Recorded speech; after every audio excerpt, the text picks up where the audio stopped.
आज हम लोग पढ़ने वाले हैं केमिस्ट्री में एल्कीन के द्वारा एल्कोहल का निर्माण, जिसमें पहली हेडिंग है अम्ल उत्प्रेरक के जल अपघटन द्वारा। तो हमने इसमें जो है अम्ल को चूज किया वो है H2SO4। इनका जल अपघटन कराएंगे किसके साथ में? एल्कीन।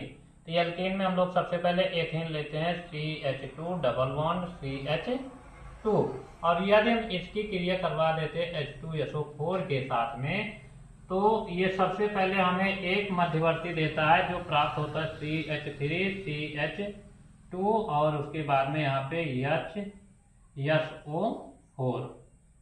तो ये एक मध्यवर्ती है। कौन सा मध्यवर्ती है? ये एथिल हाइड्रोजन सल्फेट है। एथिल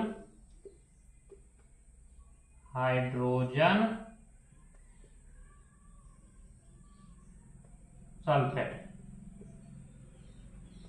और इसी मध्यवर्ती का यदि जल अपघटन कर दिया जाता है तो यहाँ से एल्कोहल प्राप्त हो जाता है, जो हमें हेडिंग में कहा गया है।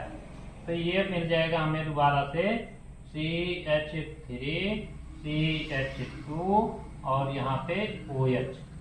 ठीक, ये हम इस विधि के द्वारा हम 3 प्रकार के एल्कोहल को प्राप्त कर सकते हैं, प्राइमरी, सेकेंडरी और टर्जरी। जिसमें हम लोग प्राइमरी प्राप्त कर लिए हैं, तो ये हमें प्राइमरी एल्कोहल मिला हुआ है। और यदि दोबारा से हम यही सेम चीज की क्रिया मार्कोनिकॉफ के अनुसार करते हैं, लेकिन वहां पे हमें असम्मित एल्कीन लेनी पड़ती है। कौन सी एल्कीन? असम्मित।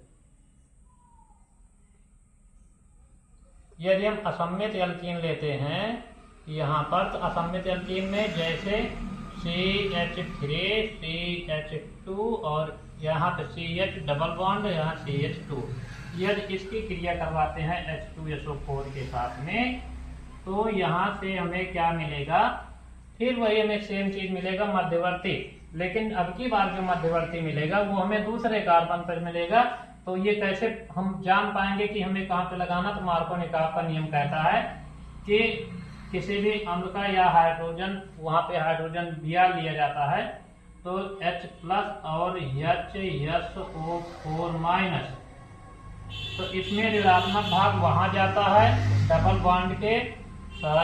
डबल बॉन्ड के उस वाले कार्बन पर जहां हाइड्रोजन की संख्या कम होती है। तो ये ऋणात्मक भाग इस वाले कार्बन पर आ जाएगा, तो ये जुड़ जाएगा यहाँ पे CH3, फिर आगे CH, यहाँ CH3 और यहाँ HSO4।